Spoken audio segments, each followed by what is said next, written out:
ओम नमो भगवते वासुदेवाय नमः। हरे कृष्णा, राधे राधे। आज की इस वीडियो में हम श्रवण करने जा रहे हैं बृहस्पति गुरुवार व्रत कथा, पूजा और उद्यापन विधि। बृहस्पतिवार के दिन श्री हरि विष्णु की पूजा की जाती है। माना जाता है इस दिन श्रद्धा पूर्वक श्री हरि का व्रत और पूजन करने से इच्छित फल की प्राप्ति होती है। इसके अलावा जल्द शादी करने की इच्छा रखने वालों के लिए भी ये व्रत बहुत ही लाभदायक होता है। अग्नि पुराण के अनुसार अनुराधा नक्षत्र युक्त गुरुवार से प्रारंभ करके 7 गुरुवार तक नियमित रूप से व्रत करने से बृहस्पति ग्रह की पीड़ा से मुक्ति मिलती है। इसके अलावा घर में सुख शांति और श्री विष्णु भगवान का आशीर्वाद भी मिलता है। लेकिन केवल पूजन करने और व्रत रखने से संपूर्ण फल नहीं मिलते। पूर्ण फल के लिए बृहस्पति देव की विधि और भाव से पूजा करना भी आवश्यक है।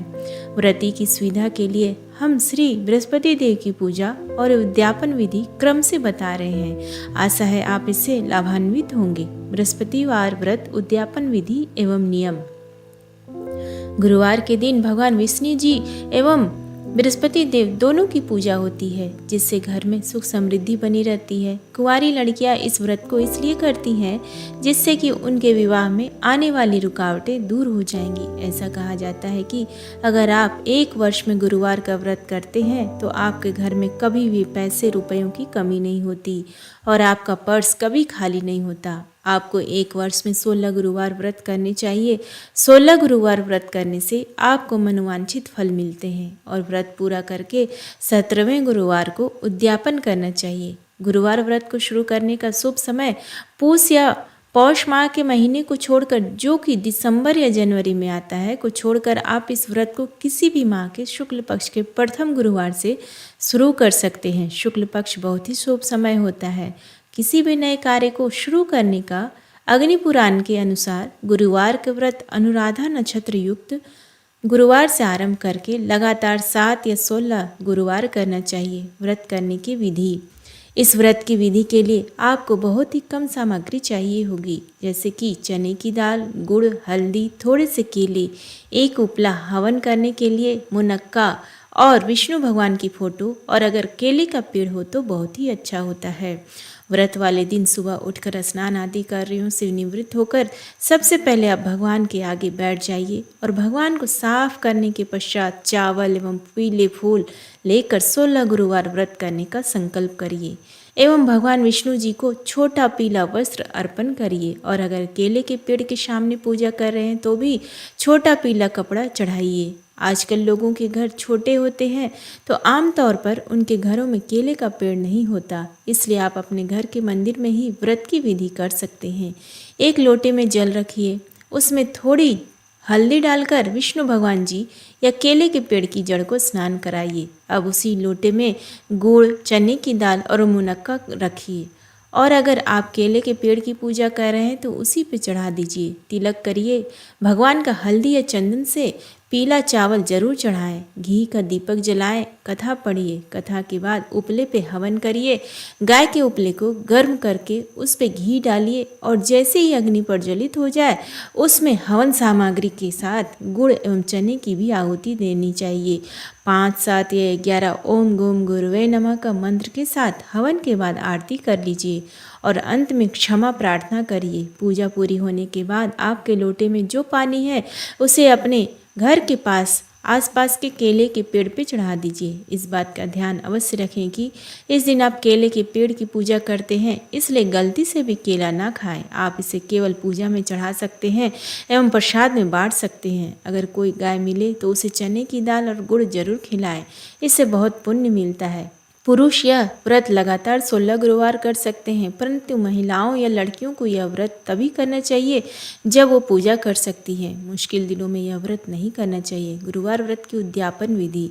उद्यापन के 1 दिन पहले 5 चीज़ें लाकर रख लीजिए। चने की दाल, गुड़, हल्दी, केले, पपीता और पीला कपड़ा, और अपनी सामर्थ्य के अनुसार दक्षिणा रख लीजिए।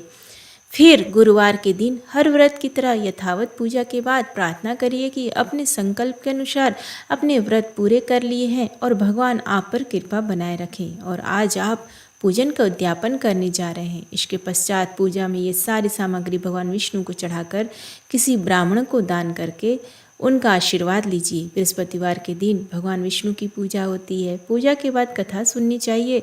इस दिन पीले वस्त्रों, पीले फलों का प्रयोग करना चाहिए। मान्यता अनुसार इस दिन एक बार बिना नमक का पीला भोजन करना चाहिए। भोजन में चने की दाल का भी प्रयोग किया जा सकता है। इस दिन प्रातः काल उठकर भगवान विष्णु का ध्यान कर व्रत का संकल्प लेना चाहिए। अगर बृहस्पति देव की पूजा करनी हो तो उनका ध्यान करना चाहिए। इसके बाद फल, फूल, पीले वस्त्रों से भगवान बृहस्पति देव और विष्णु जी की पूजा करनी चाहिए। प्रसाद के रूप में केले चढ़ाना शुभ माना जाता है, लेकिन इन केलों को दान में ही दे देना चाहिए। शाम के समय बृहस्पतिवार की कथा सुननी चाहिए और बिना नमक का भोजन करना चाहिए। गुरुवार व्रत का फल। गुरुवार का व्रत पूरे श्रद्धा भाव से करने पर व्यक्ति को गुरु ग्रह का दोष खत्म हो जाता है तथा गुरु कृपा प्राप्त होती है। इस दिन व्रत करने से व्यक्ति को सारे सुखों की प्राप्ति होती है। व्रत करने वाले जातक को यह ध्यान रखना चाहिए कि इस दिन बाल न कटाए और ना ही दाढ़ी बनवाए। बृहस्पतिवार व्रत उद्यापन विधि के लिए आवश्यक सामग्रियां हैं: धोती 1 जोड़ा, पीला कपड़ा 1.25 मीटर, जनेऊ 1 जोड़ा, चने की दाल 1.25 किलो, गुड़ 250 ग्राम, पीला फूल या पीला फूल की माला, दीपक 1, घी 250 ग्राम, धूप 1 पैकेट, हल्दी पाउडर 1 पैकेट, कपूर 1 पैकेट, सिंदूर 1 पैकेट, बेसन के लड्डू 1.25 किलो, मुनक्का 25 ग्राम, कलश 1, आम के पत्ते, सुपारी, श्रीफल, पीला वस्त्र, केला, विष्णु भगवान की मूर्ति, केले का पेड़। बृहस्पति व्रत उद्यापन विधि। इस व्रत का उद्यापन करने के लिए सुबह समय उठकर तैयार हो जाए और पूजा घर में गंगा जल को छिड़क कर अच्छे से साफ कर ले और ध्यान रखे कि पीले वस्त्र ही पहने। पूजा घर को साफ करने के बाद या अलग से आसन लगाकर उस पर भगवान विष्णु की प्रतिमा को स्थापित करें। उसके बाद मंदिर या अपने घर के आसपास स्थित केले के पेड़ की पूजा अर्चना करें। जल चढ़ाकर दीपक जलाएं। फिर षोडशोपचार पूजन विधि से विष्णु जी का पूजन करें। अब घर आकर या वहीं बैठकर कथा करें। उसके बाद प्रसाद लोगों में बांटे। उसके बाद श्री हरि के मंत्रों का उच्चारण करके यदि कोई गलती हुई तो उसके लिए माफ़ी मांगे। षोडशोपचार पूजन में निम्न 16 तरीके से विधि पूर्वक पूजन किया जाता है। पवित्रीकरण। सर्वप्रथम हाथ में जल लेकर मंत्र के द्वारा अपने ऊपर जल छिड़के। इसके पश्चात पूजा की सामग्री और आसन को भी मंत्र उच्चारण के साथ जल छिड़क कर शुद्ध कर लें।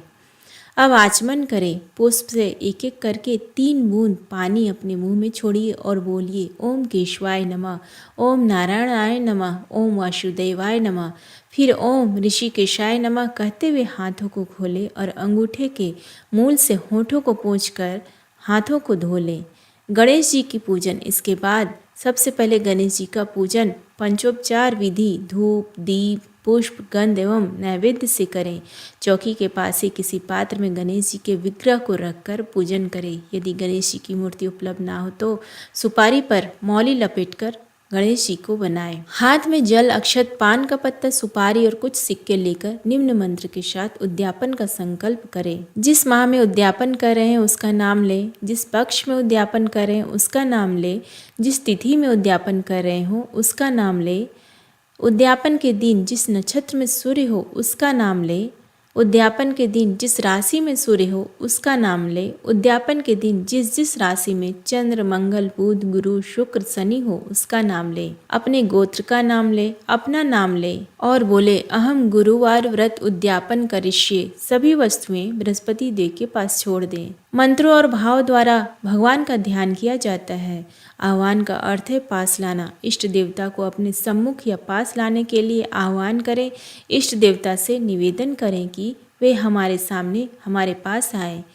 वह हमारे इष्ट देवता की मूर्ति में वास करें तथा हमें आत्मिक बल एवं आध्यात्मिक शक्ति प्रदान करें ताकि हम उनका आदर पूर्वक सत्कार करें। दोनों हाथ जोड़कर गुरुदेव का ध्यान करें, आह्वान करें। अब हाथ में अक्षत तथा फूल लेकर बुध देव का आह्वान करें। सभी वस्तुएं बृहस्पति देव के पास छोड़ दें।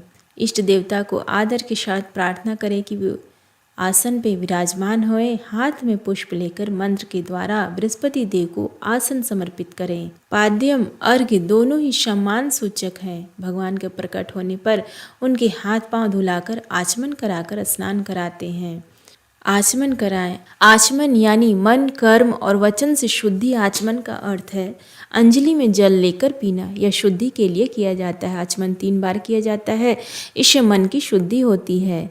इष्ट देवता ईश्वर को शुद्ध जल से स्नान कराया जाता है। इस तरह से यह ईश्वर का स्वागत सत्कार होता है। जल से स्नान के उपरांत भगवान को पंचामृत स्नान कराया जाता है। ईश्वर को स्नान के बाद वस्त्र चढ़ाएं। ऐसा भाव रखा जाता है कि हम ईश्वर को अपने हाथों से वस्त्र अर्पण कर रहे हैं। यह ईश्वर की सेवा है। यज्ञोपवीत का अर्थ है जनेऊ। भगवान को समर्पित किया जाता है। यह देवी को अर्पित नहीं किया जाता। यह सिर्फ देवताओं को ही अर्पित किया जाता है। अक्षत, अखंडित चावल, रोली, हल्दी, चंदन, अबीर, गुलाल अर्पित करें। फूल माला, जिस ईश्वर का पूजन हो रहा है उसके पसंद के फूल और उसकी माला अर्पित करें। धूप बत्ती, घी, दीपक, नैवेद्य। भगवान को मिठाई का भोग लगाया जाता है। इसको ही नैवेद्य कहते हैं। तांबूल, दक्षिणा, जल, आरती। तांबुल मतलब पान है। यह महत्वपूर्ण पूजन सामग्री है। फल के बाद तांबुल समर्पित किया जाता है। तांबुल के साथ में पुंगी फल, सुपारी, लौंग और इलायची भी डाली जाती है। दक्षिणा अर्थात द्रव्य समर्पित किया जाता है। भगवान भाव के भूखे होते हैं, अतः उन्हें द्रव्य से कोई लेना देना नहीं है। द्रव्य के रूप में रुपए, स्वर्ण, चांदी कुछ भी अर्पित किया जा सकता है। आरती पूजा के अंत में धूप, दीप, कपूर से की जाती है। इसके बिना पूजा अधूरी मानी जाती है। आरती में 1, 3, 5, 7 यानी विषम पत्तियों वाला दीपक प्रयोग किया जाता है। मंत्र पुष्पांजलि मंत्रों द्वारा हाथों में फूल लेकर भगवान को पुष्प समर्पित किए जाते हैं तथा प्रार्थना की जाती है। भाव यह है कि इन पुष्पों की सुगंध की तरह हमारा यश सब दूर फैले तथा हम प्रसन्नतापूर्वक जीवन बिताएं। प्रदक्षिणा, नमस्कार स्तुति। प्रदक्षिणा का अर्थ है परिक्रमा। आरती के उपरांत भगवान की परिक्रमा की जाती है। परिक्रमा हमेशा क्लॉकवाइज करनी चाहिए। स्तुति में क्षमा प्रार्थना करते हैं। क्षमा मांगने का आशय है कि हमसे कुछ भूल गलती हो गई हो तो आप हमारे अपराध को क्षमा करें। इस तरह पूजन करने से भगवान अति प्रसन्न होते हैं और अपने भक्तों की हर मुराद पूरी करते हैं। व्रत के साथ साथ स्तोत्र पाठ एवं कथा का होना भी बेहद महत्वपूर्ण है। इसलिए इस व्रत में भी बृहस्पति व्रत कथा का श्रवण किया जाता है। उम्मीद है आपको आज का ये वीडियो पसंद आया तो प्लीज़ वीडियो को लाइक करें, शेयर करें और कमेंट बॉक्स में जय श्री हरि विष्णु लिखना ना भूलें। धन्यवाद।